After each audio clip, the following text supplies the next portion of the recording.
Hi hello friends, welcome back to my channel middle class lifestyle. ಇವತ್ತಿನ ಈ ವ್ಲಾಗ್ನ ಶುರು ಮಾಡ್ತಾ ಇದ್ದೀನಿ. ಇವತ್ತಿನ ವ್ಲಾಗಲ್ಲಿ ನೀವೇನು ನೋಡ್ಬೋದು ಅಂತಂದರೆ ಸ್ವಲ್ಪ ಶಾಪಿಂಗು ಜೊತೆಗೆ ನಮ್ಮ ಟ್ರಿಪ್ಗೆ ಪ್ಯಾಕಿಂಗು ಹೇಗೆ ನಡೀತಾ ಇದೆ ಅನ್ನೋದನ್ನು ಕೂಡ ನೀವು ನೋಡ್ಬೋದು. ಎಲ್ಲಿಗೆ ಹೋಗ್ತಾ ಇದ್ದೀವಿ, ಏನು ಕತೆ ಅನ್ನೋದನ್ನು ಮುಂಬರುವಂಥ ವ್ಲಾಗ್ಗಳಲ್ಲಿ ನೀವು ನೋಡ್ಬೋದು. ಹಾಗೆ ಗೆಸ್ ಕೂಡ ಮಾಡ್ಬೋದು ಈ ವ್ಲಾಗಲ್ಲಿ ಎಲ್ಲಿಗೆ ಹೋಗ್ತಾ ಇದ್ದೀವಿ ಅಂತ. ಇನ್ನು ಈ ಸಲದ ಟ್ರಿಪ್ಪು ತುಂಬ ಬಡ್ಜೆಟಲ್ಲಿ ಪ್ಲ್ಯಾನ್ ಮಾಡಿರೋವಂಥ ಟ್ರಿಪ್ಪು, ತುಂಬ ಖರ್ಚು ಮಾಡಿಕೊಂಡು ಹೋಗಿ ಬರೋವಂಥ ಟ್ರಿಪ್ ಅಲ್ಲ. ಲಾಸ್ಟ್ ಇಯರ್ ನವಂಬರಲ್ಲಿ ಕಾಶಿಗೆ ಹೋಗಿ ಬಂದಿದ್ದು ಬಿಟ್ಟರೆ ಬೇರೆ ಯಾವುದೂ ಈ ಥರ ಲಾಂಗ್ ಟ್ರಿಪ್ಪನ್ನು ನಾವು ಪ್ಲ್ಯಾನ್ ಮಾಡಿರಲಿಲ್ಲ. ಹಾಗಾಗಿ ಈ ಸಲ ವೆಕೇಷನ್ಗೆ ಒಂದು ವಾರದ ಟ್ರಿಪ್ಪನ್ನು ಪ್ಲ್ಯಾನ್ ಮಾಡ್ಕೊಂಡಿದ್ದೀವಿ. ಬಡ್ಜೆಟ್ಟು ಚಿಕ್ಕದಾಗಿರಲಿ ದೊಡ್ಡದಾಗಿರಲಿ, ಆದರೆ ಟ್ರಿಪ್ ಅಂದಿದ ತಕ್ಷಣ ಶಾಪಿಂಗ್ ಆಗಬೇಕಲ್ವ. ಆದರೆ ಈ ಸಲ ಜಾಸ್ತಿ ನಮಗೇನು ಶಾಪಿಂಗ್ ಮಾಡ್ತಾಯಿಲ್ಲ, ನನ್ನ ಮಗನಿಗೋಸ್ಕರ ಶಾಪಿಂಗ್ ಮಾಡ್ತಾ ಇರೋದು.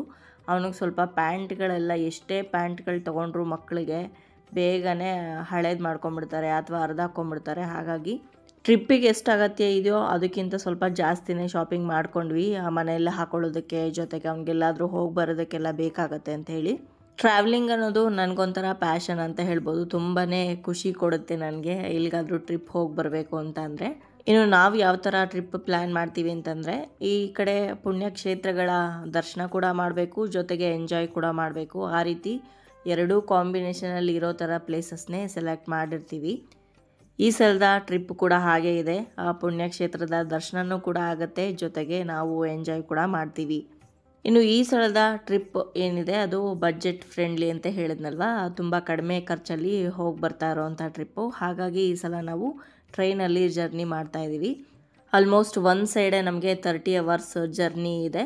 ಹಾಗಾಗಿ ಸ್ವಲ್ಪ ಪ್ರಿಪ್ರೇಷನ್ಸ್ ಎಲ್ಲ ಮಾಡ್ಕೊಬೇಕು. ಮೇಯ್ನ್ ನಮಗೆ ಟ್ರೈನಲ್ಲಿ ಜರ್ನಿ ಮಾಡ್ತಾಯಿದ್ದೀವಿ ಅಂತ ಅಂದರೆ ಫುಡ್ ಕರೆಕ್ಟಾಗಿ ಸಿಗೋದಿಲ್ಲ, ಒಂದು ಟೇಸ್ಟ್ ಚೆನ್ನಾಗಿರಲ್ಲ, ಜೊತೆಗೆ ಅವರು ಹೈಜೀನ್ ಮೇಂಟೈನ್ ಮಾಡಿರ್ತಾರೋ ಇಲ್ವೋ ಗೊತ್ತಿರೋದಿಲ್ಲ.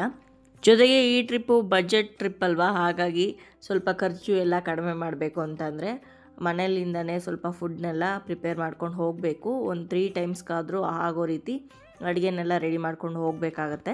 ಒಂದು 15 days, 1 ತಿಂಗಳು ಇಟ್ಟರೂ ಕೂಡ ಏನು ಹಾಳಾಗದೇ ಇರೋವಂಥ ರೆಸಿಪಿಗಳನ್ನ ಮಾಡ್ಕೊಂಡು ಹೋಗ್ತಾ ಇದ್ದೀನಿ. ನಿಮಗೆ ಆ ರೆಸಿಪಿಗಳ ಬಗ್ಗೆ ತಿಳ್ಕೊಬೇಕು ಅಂತ ಆಸಕ್ತಿ ಇದ್ದರೆ ಖಂಡಿತ ನೆಕ್ಸ್ಟ್ ವ್ಲಾಗಿಗೆ ವೆಯ್ಟ್ ಮಾಡ್ತೀರಾ ಅಂತ ಅಂದ್ಕೋತೀನಿ. ಆ ವ್ಲಾಗಲ್ಲಿ ಏನೇನು ನಾನು ಪ್ರಿಪೇರ್ ಮಾಡ್ಕೊಂಡಿದ್ದೀನಿ, ಯಾವುದ್ಯಾವುದನ್ನೆಲ್ಲ ತೊಗೊಂಡು ಹೋಗ್ತಾ ಇದ್ದೀನಿ ಅಂತ ನಿಮ್ಮ ಜೊತೆ ಹಂಚ್ಕೊಳ್ತೀನಿ. ಸೊ ನಿಮಗೂ ಕೂಡ ಲಾಂಗ್ ಜರ್ನಿ ಟ್ರೈನಲ್ಲಿ ಆಗಿರ್ಬೋದು ಅಥವಾ ಬೇರೆ ಇನ್ಯಾವುದೇ ಲಾಂಗ್ ಜರ್ನಿ ಮಾಡ್ತಾ ಇದ್ದೀರಾ ಅಂತ ಅಂದರೂ ಕೂಡ ನಿಮಗೂ ಅನುಕೂಲ ಆಗುತ್ತೆ ಅನ್ನೋ ಕಾರಣಕ್ಕೆ. ತುಂಬ ಜನ ಬೇರೆ ರಾಜ್ಯಗಳಿಗೆ ಅಥವಾ ಬೇರೆ ದೇಶಗಳಿಗೆ ನಾವು ಟ್ರಾವೆಲ್ ಮಾಡಿದಾಗ ಫುಡ್ಡು ಇಷ್ಟ ಆಗೋದಿಲ್ಲ, ಸೆಟ್ ಆಗೋದಿಲ್ಲ ಅನ್ನೋ ಕಾರಣಕ್ಕೇ ಸ್ಕಿಪ್ ಮಾಡ್ತಾ ಇರ್ತಾರೆ ಟ್ರಾವೆಲಿಂಗನ್ನು. ಹಾಗಾಗಿ ನಾವು ಮನೆಯಿಂದನೇ ಅಲ್ಪ ಸ್ವಲ್ಪ ರೆಡಿ ಮಾಡ್ಕೊಂಡು ಹೋಗ್ಬೋದು, ತೊಂದರೆ ಇಲ್ಲ. ಬೆಳಗ್ಗೆನೇ ಇವತ್ತು ಟೆರೆಸ್ ಮೇಲೆ ಬಂದಿದ್ದೀನಿ. ನಿನ್ನೆ ಸಂಜೆ ಬಟ್ಟೆ ಹಾಕಿದ್ದೆ ವಾಷಿಂಗ್ ಮಿಷಿನ್ಗೆ, ಅದನ್ನೆಲ್ಲ ಒಣಗಾಕ್ಬಿಟ್ಟು ಹೋಗೋಣ ಅಂತ ಬಂದಿದ್ದೀನಿ. ನೆನ್ನೆ ಸಾಯಂಕಾಲ ನನಗೆ ಟೈಮೇ ಸಿಕ್ಕಿಲ್ಲ, ಸ್ವಲ್ಪ ಶಾಪಿಂಗು ಹಾಗೆ ಪಾರ್ಲರ್ಗೆಲ್ಲ ಹೋಗಿ ಬರಬೇಕಾಗಿತ್ತು. ಹಾಗಾಗಿ ಸೊ ಇವತ್ತು ಪ್ಯಾಕಿಂಗ್ ಎಲ್ಲ ಶುರು ಮಾಡಬೇಕು. ಹೇಗೆ ಮಾಡ್ತೀನಿ ಅನ್ನೋದನ್ನೆಲ್ಲ ನಿಮ್ಮ ಜೊತೆ ಹಂಚ್ಕೊಳ್ತೀನಿ.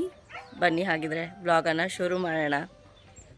ನೆನ್ನೆ ಸಂಜೆ ಶಾಪಿಂಗ್ ಎಲ್ಲ ಮುಗಿಸಿ, ಜೊತೆಗೆ ನಾನು ಸ್ವಲ್ಪ ಪಾರ್ಲರ್ಗೆ ಹೋಗಿ ಐಬ್ರೋ ಮಾಡಿಸ್ಕೊಂಡು ಸ್ವಲ್ಪ ಹೇರ್ ಕಟ್ ಎಲ್ಲ ಮಾಡಿಸ್ಕೊಂಡು ಬಂದೆ. ನಾನು ಪಾರ್ಲರ್ಗೆಲ್ಲ ಹೋಗೋದು ತುಂಬ ಅಂದರೆ ತುಂಬಾ ರೇರು, ನೀವು ಬ್ಲಾಗಲ್ಲಿ ನೋಡ್ತಾನೆ ಇರ್ತೀರ. ಐಬ್ರೋ ಕೂಡ ನಾನು 6 ತಿಂಗಳಿಗೆ ಒಂದ್ಸಲ ಅಥವಾ ವರ್ಷಕ್ಕೊಂದ್ಸಲ ಮಾಡಿಸ್ತೀನಿ, ಜಾಸ್ತಿ ಮಾಡಿಸೋದಿಲ್ಲ.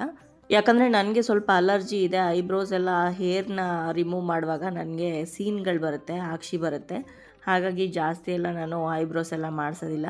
ಇನ್ನು ಹೇರ್ ಕಟ್ ಅಂತೂ ಲಾಸ್ಟ್ ಇಯರ್ ಕಾಶಿಗೆ ಹೋದಾಗ ಕಟ್ ಮಾಡಿಸಿದ್ದು, ಈ ಸಲ ಕಟ್ ಮಾಡಿಸಿದ್ದೀನಿ. ಸ್ವಲ್ಪ ಸ್ಪ್ಲಿಟ್ ಹೇರ್ ಆಗಿತ್ತು ಅಂತ.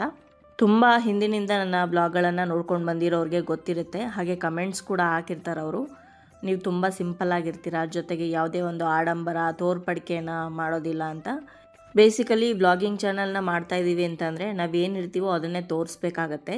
ತುಂಬ ದಿನ ನಾವಲ್ಲದೆ ಇರೋದನ್ನು ನಾವು ವ್ಲಾಗಿಂಗ್ ಚಾನಲಲ್ಲಿ ತೋರಿಸೋದಕ್ಕೆ ಆಗೋದಿಲ್ಲ. ನಾನು ಇರೋದೇ ಹೀಗೆ, ನಾನು ಡೈಲಿ ನನ್ನ ಮನೇಲಿ ಹೇಗಿರ್ತೀನೋ ಅದೇ ರೀತಿ ವ್ಲಾಗ್ ಮಾಡಿ ಅಪ್ಲೋಡ್ ಮಾಡ್ತಾಯಿರ್ತೀನಿ. ವ್ಲಾಗ್ ಮಾಡೋದಕ್ಕೋಸ್ಕರನೇ ಮೇಕಪ್ ಮಾಡಿಕೊಂಡು ಒಳ್ಳೆ ಬಟ್ಟೆ ಹಾಕ್ಕೊಂಡು ರೆಡಿಯಾಗಿ ವ್ಲಾಗ್ ಮಾಡೋದಕ್ಕೆ ನನ್ನ ಕೈಲಾಗೋದಿಲ್ಲ.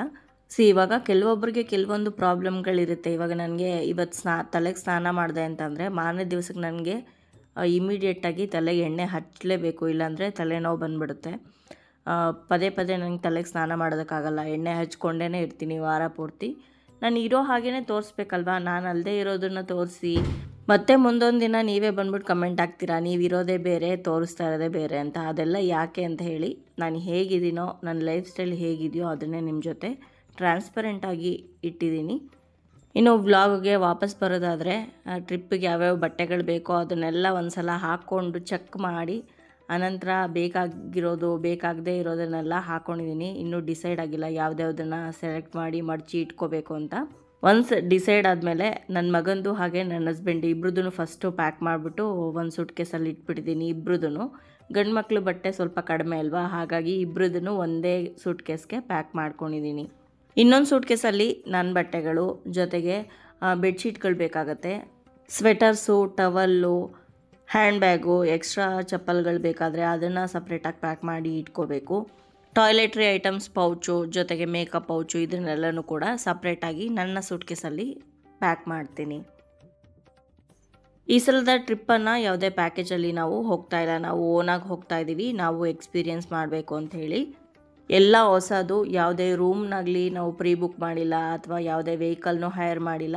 ಎಲ್ಲ ಅಲ್ಲಿಗೆ ಹೋದ್ಮೇಲೆ ಹೇಗಾಗತ್ತೆ ಅಂತ ನಮಗೂ ಕ್ಯೂರಿಯಾಸಿಟಿ ಇದೆ, ಹೇಗಾಗತ್ತೆ ಏನು ಕತೆ ಅಂತೇಳಿ. ಇನ್ನು ಮೊದಲನೇ ಸಲ ನಾವು ಮೂವರೇ ನಾವು ಇಷ್ಟು ಲಾಂಗ್ ಟ್ರಿಪ್ಪನ್ನು ಪ್ಲ್ಯಾನ್ ಮಾಡಿರೋದು. ಪ್ರತಿ ಸಲ ನಾವು ಯಾರ್ದಾದ್ರೂ ಜೊತೆ ಹೋಗ್ತಾ ಇದ್ವಿ, ಅಂದರೆ ನಮ್ಮ ರಿಲೇಟಿವ್ಸ್ ಜೊತೆ, ಫ್ರೆಂಡ್ಸ್ ಜೊತೆ, ಈ ರೀತಿ ಅಟ್ಲೀಸ್ಟ್ ನಮ್ಮ ಅತ್ತೆನಾದ್ರೂ ಜೊತೆ ಕರ್ಕೊಂಡು ಹೋಗ್ತಾ ಇದ್ವಿ. ಆದರೆ ಈ ಸಲ ಬರೀ ನಾವು ಮೂವರೇ ಹೋಗ್ತಾ ಇರೋದು.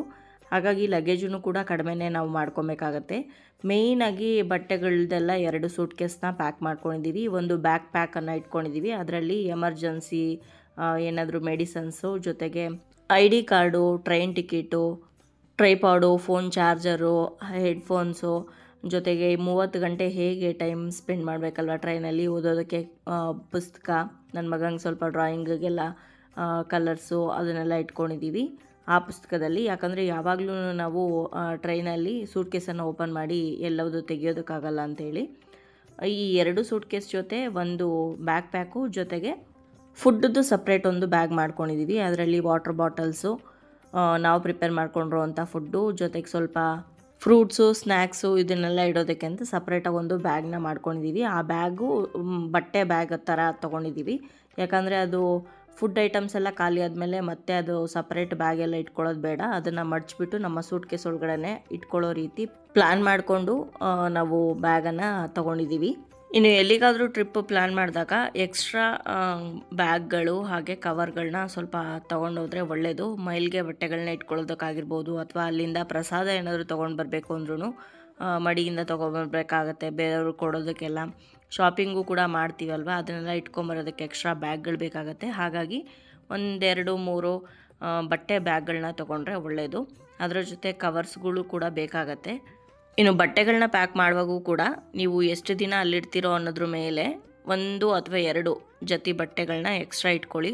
ನೀರಲ್ಲಿ ಏನಾದರೂ ಆಟ ಆಡಿದ್ರೆ ಮತ್ತು ಬಟ್ಟೆ ನೆಂದೋದ್ರೆ ಅದನ್ನೇ ಹಾಕೊಳ್ಳೋದಕ್ಕಾಗಲ್ಲ, ಒಣಗಿಸ್ಬಿಟ್ಟು. ಹಾಗಾಗಿ ಎಕ್ಸ್ಟ್ರಾ ಬಟ್ಟೆಗಳಿದ್ರೆ ಒಳ್ಳೆಯದು. ಹಾಗೆ ನಿಮಗೆ ಕಂಫರ್ಟಬಲ್ ಆಗಿರುವಂಥ ಬಟ್ಟೆಗಳನ್ನ ತೊಗೊಳ್ಳಿ. ಆದಷ್ಟು ಒಂದು ಸಲ ಹಾಕ್ಕೊಂಡು ಚೆಕ್ ಮಾಡಿ ತೊಗೊಂಡ್ರೆ ಒಳ್ಳೆಯದು. ಯಾಕಂದರೆ ಕೆಲವೊಂದು ಸಲ ಟೈಟ್ ಆಗಿರುತ್ತೆ, ಅಲ್ಲೋಗಿ ಬಿಚ್ತಾ ಕೂರೋದಕ್ಕಾಗಲ್ಲ, ತುಂಬಾ ಟೈಮ್ ವೇಸ್ಟ್ ಆಗುತ್ತೆ. ಹಾಗಾಗಿ ನಿಮಗೆ ಕಂಫರ್ಟಬಲ್ ಆಗಿರಬೇಕು ಬಟ್ಟೆ, ಜೊತೆಗೆ ಫ್ರೀಯಾಗೂ ಇರಬೇಕು. ಆ ಥರ ಬಟ್ಟೆಗಳನ್ನೆಲ್ಲ ಮುಂಚೆನೇ ನೋಡಿಕೊಂಡು ತೊಗೊಂಡ್ರೆ ಉತ್ತಮ. ಇನ್ನು ಮೇಕಪ್ ಪೌಚಿಗೆ ಇವಾಗ ಎಲ್ಲ ಜೋಡಿಸ್ತಾ ಇದ್ದೀನಿ. ಕೂಂಬು, ಫೇಸ್ ಕ್ರೀಮು, ಲಿಪ್ಸ್ಟಿಕ್ ಅಂತೂ ಎಲ್ಲ ತಗೊಳ್ಳೋದಕ್ಕೆ ಹೋಗಲ್ಲ, ಲಿಪ್ ಬಾಮ್ ತೊಗೊಂಡಿರ್ತೀನಿ ಅಷ್ಟೇ ನಾನು. ಹ್ಯುಮಿಡಿಟಿ ಜಾಸ್ತಿ ಇದ್ದರೆ ಸನ್ಸ್ಕ್ರೀನ್ ಬೇಕಾಗತ್ತೆ, ಮಾಯಿಶ್ಚರೈಸರ್ ಬೇಕಾಗತ್ತೆ, ಎಕ್ಸ್ಟ್ರಾ ಕ್ಲಿಪ್ಗಳು, ಹೇರ್ ಬ್ಯಾಂಡ್ಗಳು ಇದನ್ನೆಲ್ಲ ಇಟ್ಕೊಂಡ್ರೆ ಉತ್ತಮ. ಇನ್ನು toiletry items, paste, brush, shampoo, soap ಇದನ್ನೆಲ್ಲ ಸಪ್ರೇಟಾಗಿ ಒಂದು ಪೌಚ್ಗೆ ಹಾಕಿಡ್ತಾ ಇದ್ದೀನಿ. ಈ ಪೌಚಲ್ಲಿ ಸ್ವಲ್ಪ ಜಾಗ ಖಾಲಿ ಇತ್ತು ಅಂತ ಹೇಳಿ 1-2 ಪಾಲಿಥೀನ್ ಕವರ್ಸ್ನು ಕೂಡ ನಾನು ಇದರಲ್ಲಿ ಇಡ್ತಾ ಇದ್ದೀನಿ. ಇನ್ನು ಟ್ರೈನಲ್ಲಿ ಹೋಗ್ತಾ ಇರೋದ್ರಿಂದ ಏನಂತ ರಿಸ್ಟ್ರಿಕ್ಷನ್ ಇರೋಲ್ಲ, ನಾವು ಏನು ಬೇಕಾದರೂ ತೊಗೊಂಡೋಗ್ಬೋದು, ಹೇಗೆ ಪ್ಯಾಕ್ ಮಾಡ್ಕೊಂಡು ಹೋದ್ರೂ ಕೂಡ ನಡೆಯುತ್ತೆ, ಯಾರೂ ಕೇಳೋದಿಲ್ಲ. ಬಟ್ ಏನಂದರೆ ನಾವೇ ಅಲ್ಲಿ ಎಲ್ಲ ಎತ್ಕೊಂಡು ಓಡಾಡಬೇಕಾಗತ್ತೆ. ಜೊತೆಗೆ ನಾವು ಪಬ್ಲಿಕ್ ಟ್ರಾನ್ಸ್ಪೋರ್ಟಲ್ಲೆಲ್ಲ ಓಡಾಡಬೇಕು, ಬಡ್ಜೆಟ್ ಟ್ರಿಪ್ ಆಗಿರೋದ್ರಿಂದ ಯಾವುದೇ ಓನ್ ವೆಹಿಕಲ್ನ ತೊಗೊಂಡು ಹೋಗ್ತಾ ಇಲ್ಲದೆ ಇರೋ ಕಾರಣ. ಜೊತೆಗೆ ಅಲ್ಲಿ ನಮಗೆ ಲೋಕಲ್ ಪ್ಲೇಸಸ್ನ ವಿಸಿಟ್ ಮಾಡೋದಕ್ಕೆ ಯಾವುದೇ ಕಾರ್ನಾಗಲಿ ಟ್ಯಾಕ್ಸಿನಾಗಲಿ ಬುಕ್ ಮಾಡ್ಕೊಂಡಿಲ್ಲ.